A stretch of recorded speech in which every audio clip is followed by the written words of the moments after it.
Welcome back, you filthy exiles. Today we're going to talk about something a little interesting, and yeah, I didn't think I'd be playing this, but thanks to Xenoz and having a look on PoE Ninja, I pulled a few trees and pulled a Summoner Reaper or Summon Reaper Bleed Juggernaut. I'd like to call this a Juggermancer, basically. So there's like 0.1% of the league that sort of figured this out, and with the Amanunu, Amana, can never pronounce it, Jewel. Let's just have a look at it. Okay, so this build uses the Amanamuz gaze, which is what pretty much all the Poison Dot SRS builds are running at the moment, or Poison SRS builds. However, this has some significant caveats. Number one, this is a Juggernaut. So scrap the Necromancer, this is a Jug. And number two, it's tanky as fuck and we get like 1100 HP regen at the current state that it's in. And number three, it does really good damage. And number four, this build gives us the opportunity to actually play the Summon Reaper skill, which is really cool. So just in sort of explaining how this works. So there are a few key inputs for this build that you'll need. So you'll need like 30 Divine to get this build up and going to sort of where it is right now on my build.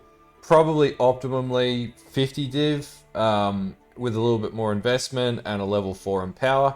Now, the two big things that make this build tick. Number one is obviously the jewel, the Ghastly Eye, the unique Ghastly Eye, which enhances your dot ability. So that's one factor that makes this work. And the second is you need a bow. This is not the best in socket bow, but you do need a bow that gives you basically +2 to the physical socketed strength gems, or +1 to socketed strength, +1 to socketed gems, so that you get +2 to your Reaper.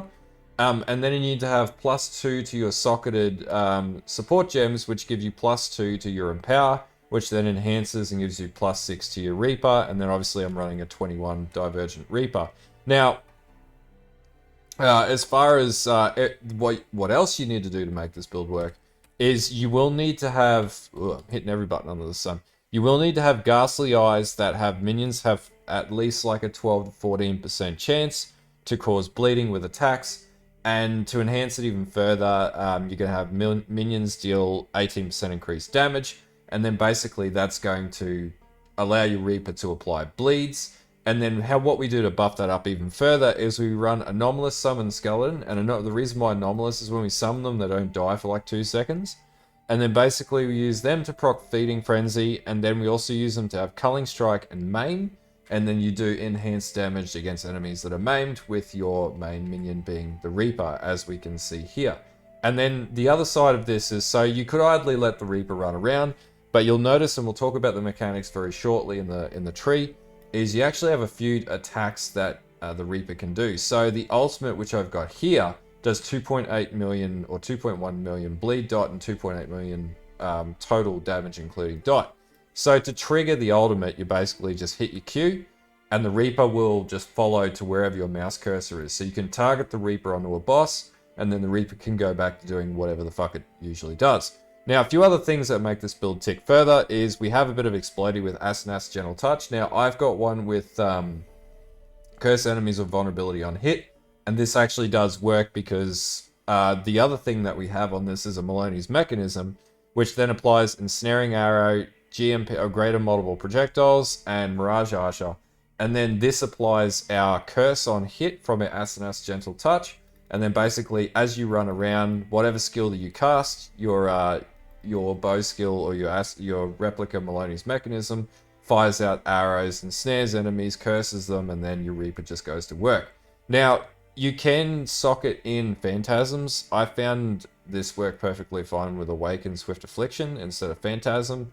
But play around with it and see how your playstyle works. Having Phantasms basically means that the Reaper can consume the Phantasms, but it can do that to the skeletons anyway, and then you get a slight buff, and it also regenerates health, which is also why you don't want to run things like a Guardian Animated Guardian or Spectres, because if you go to all the effort and you run that they're going to get consumed by the Reaper, and then you're going to have a bad day.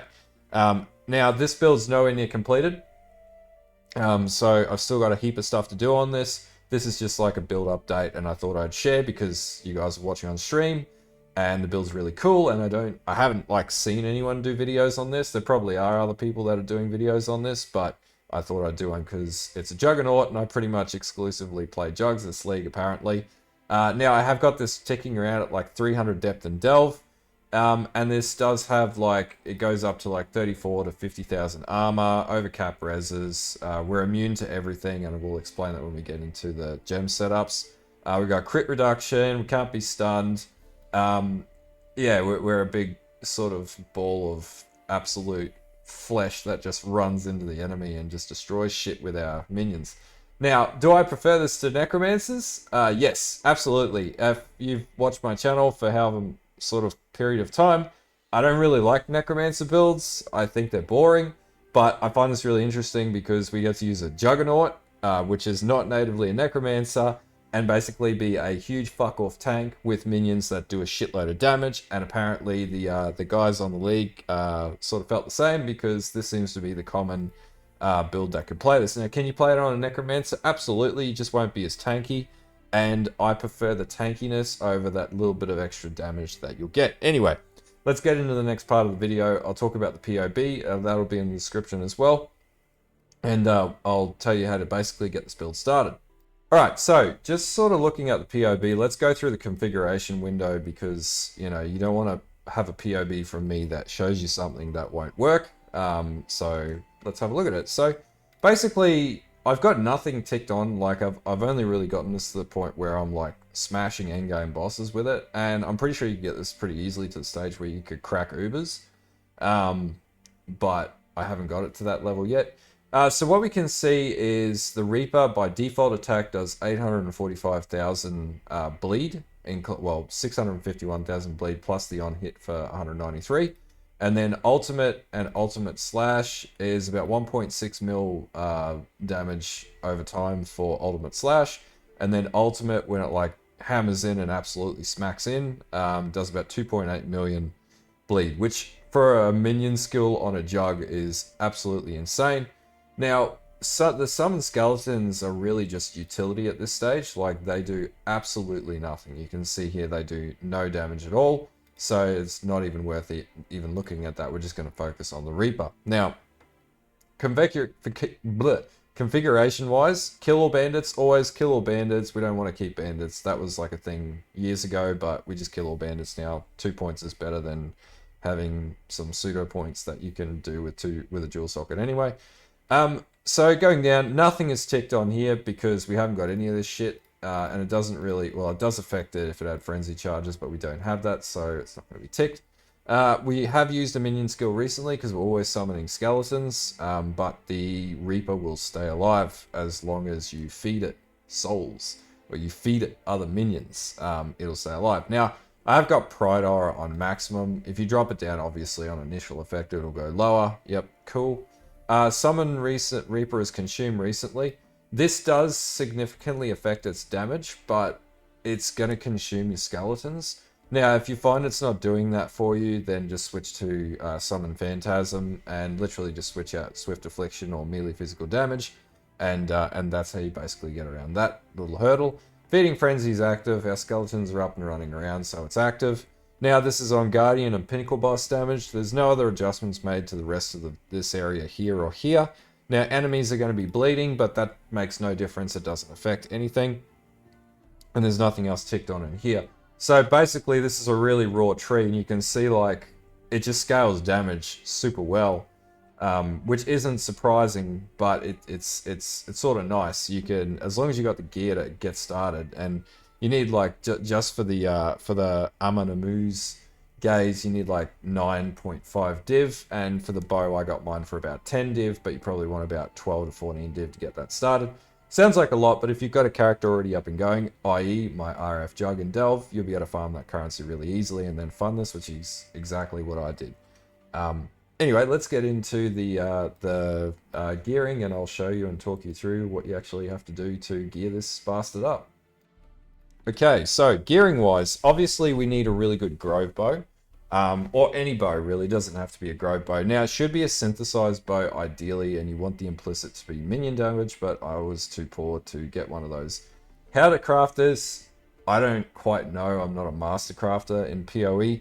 I've got an idea of it, but it would take a fair bit of time. I'm sure there's guides online of how to make really good minion bows.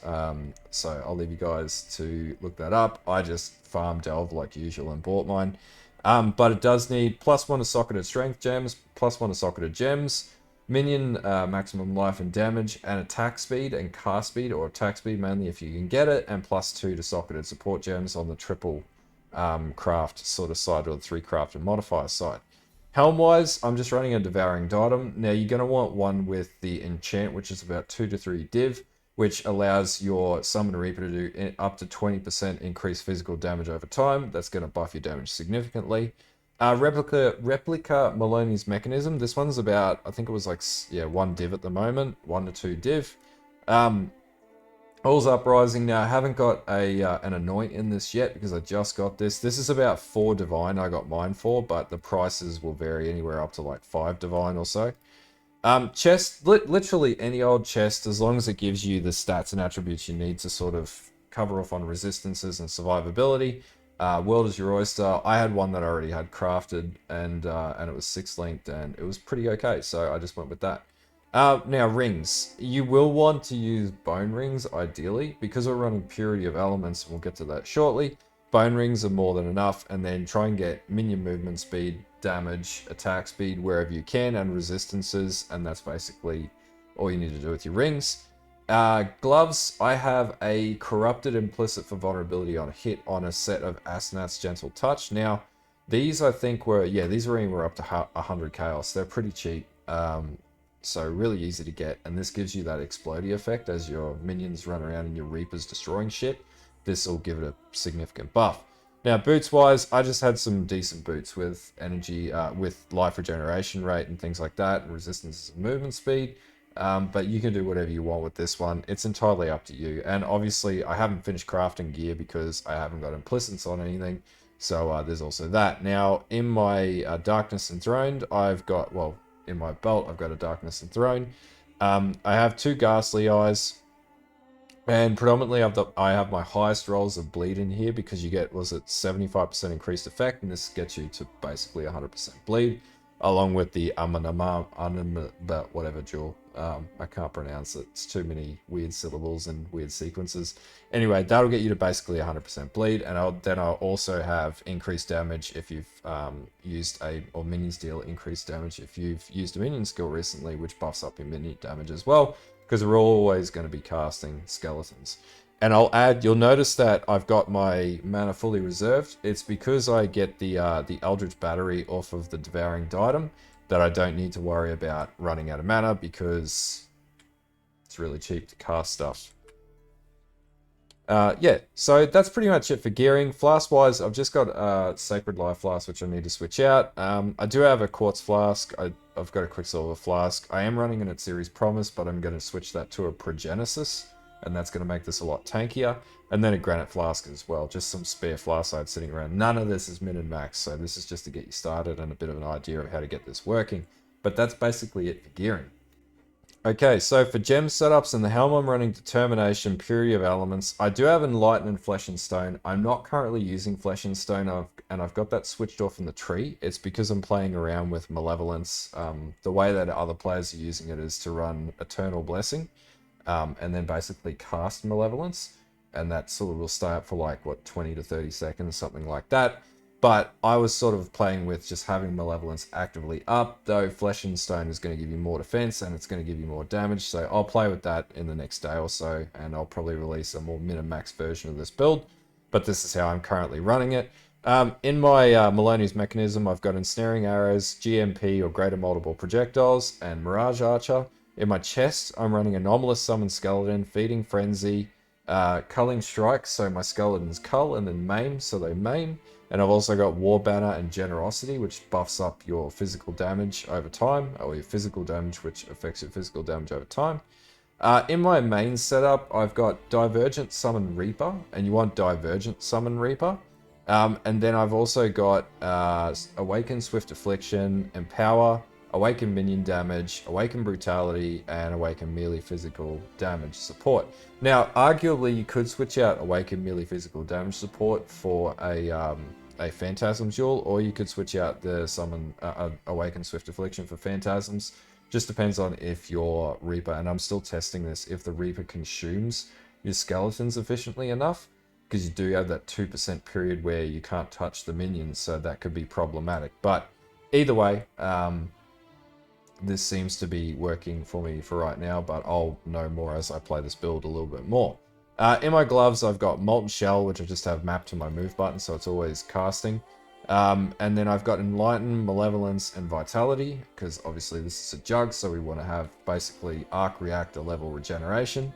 And then in my boots, I've got Flame Dash, Convocation, Pride, and then Arrogance. Now, because we run All's Uprising, we can run Pride with no mana reservation, and Arrogance allows us to increase the aura effect, and we really want to focus on maximizing the aura effect of Pride, so we get the best damage out of the Reaper when it's going around and slashing, you know, jugulars and enemies open. Okay, so tree-wise, tree on this is actually really easy. So I've sort of done a bit of ad hoc because I had some attribute problems. So I did have to take versatility here, which isn't ideal, but I had to do it. So basically you'll come down on the health nodes. You'll go into Heart of the Warrior, mainly for HP. I've got versatility to deal with the Dex and Intelligence requirements. Then you'll come down, pick up Prismatic Skin. I've got Corrupted Blood immunity too, though I do have it on my flask. I don't really need it on my tree. I just got it for the fun of it. I've got Forbidden Flesh built into this, but we'll talk about the jewels last. Then we come down, I've got Proficiency in Hard Knocks. I've also got Champion a Cause and the Reservation Efficiency node here, and then Bloodless. Then we come back up, we grab Juggernaut. Obviously we're Juggernaut, so we need Juggernaut. I've got reduced extra critical strikes damage because I wanted to get as close to Brass Dome level defense as I could. Then I come up, pick up the Jewel Socket, pick up Barbarism, Life Mastery for Vitality, Reservation Efficiency. You want Hearty because we want to focus on regeneration. Then I come up even further and I'll grab this this Jewel Socket. We'll talk about the Cluster Jewel very shortly. I did get Sanctum of Thought because I really wanted to have that reduction to crit. And then I've got Tireless, I've got the Ancestral Knowledge and Expertise nodes. And then I went down to Constitution because I wanted to focus on HP, and then up to Sanctity, Discipline and Training, Retribution, and then back up I've picked up an extra Endurance charge, the Jewel Socket here, and then I've got Righteous Army and I go all the way around to Redemption, and then I've also got Minions have 30% increased AoE, which affects the Reaper, so it hits more things on screen, and then Sovereignty, and then Purity of Flesh. Now, the jewels in this build, I do have another couple of Ghastly Eyes, which give me 12 to 14% bleed, and also minions deal 18% or minions deal percentage increased damage if you've cast a minion skill recently. I did put Quickening Covenant in this because I wanted more attack speed. Now, I'm probably going to switch this out and put a Watcher's Iron and drop my damage down and have Chaos resistance while I've got Purity of Elements. So I'm not sure if I want to do that yet, but I'll suss that out further. Obviously, I've got Amanamu's Gaze, and that gives me the ability to have minions have 6% of damage over time per Ghastly Eye affecting you, which means and that caps out at 30%, and I have 4 of those, so it pretty much almost caps out. And basically that increases my dot significantly, which is why things like Poison SRS is really good this league because of this jewel, which was a bit of a sleeper build scenario. Also on this build, I had an Unbreakable set of Forbidden Flesh and Forbidden Flames. You don't need this, and there's actually a better jewel for this, which I might get and cover off in a future video. But for now, this is keeping me pretty tanky and pretty kosher on that front. So I would recommend early on, if you've got it, I wouldn't recommend going out and buying it. Just sub it out for some more Ghastly Eyes, ideally, or something that gives you defense. And that's pretty much it. Now, as far as the cluster jewels concerned, I just literally have an 11. I think I've got an 8 socket here. Now, ideally, you want like a 12 socket, and then you basically want to focus on Chaos Res and Life where you can, and Attributes, and that's going to cap your attributes out, which is a problem that I have here. it doesn't really matter what keystone points you have on it because you're not really worried about that. I've got one with renewal. You don't really need that though. Like you could just craft one without renewal and just have a 12 socket cluster and take all the Dominion damage points. And if you can get 25% effectiveness, even better. That's going to do you a lot more justice. That's pretty much it for the main tree. But if we look at the ascendancies, the first thing you want to get is untiring. This is going to give you a huge regeneration rate. And then unflinching, then unstoppable, and then I've got unrelenting. This makes me a hell of a lot tankier. And then I've also obviously got unbreakable because I stack a bit of armor up, so that makes me pretty impervious to elemental damage because it compensates the defense with that with overcap reses and also my armor. And that's pretty much it for the skill tree. Anyway, so yeah, this was just a I hope relatively quick video, probably going to be 20 minutes or so of explanation of how to get this build up and running. I actually really like this build. I don't think it's like the best build I've ever played, but it's definitely one of the most fun minion builds I've ever played. And it gives you a reason to play Summon Reaper, because Summon Reaper, you can pretty much see from the onset, their goal when they first released it was as a dot minion, but it just wasn't good because we couldn't scale dot on minions the way that we wanted to, or we weren't across how to do that.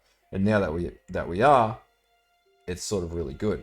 Anyway, if you like this video, like and sub to the channel. Don't forget to follow the Twitch. And anyway, until next time, have fun with this build if you want to play something different. And I'll see you guys later.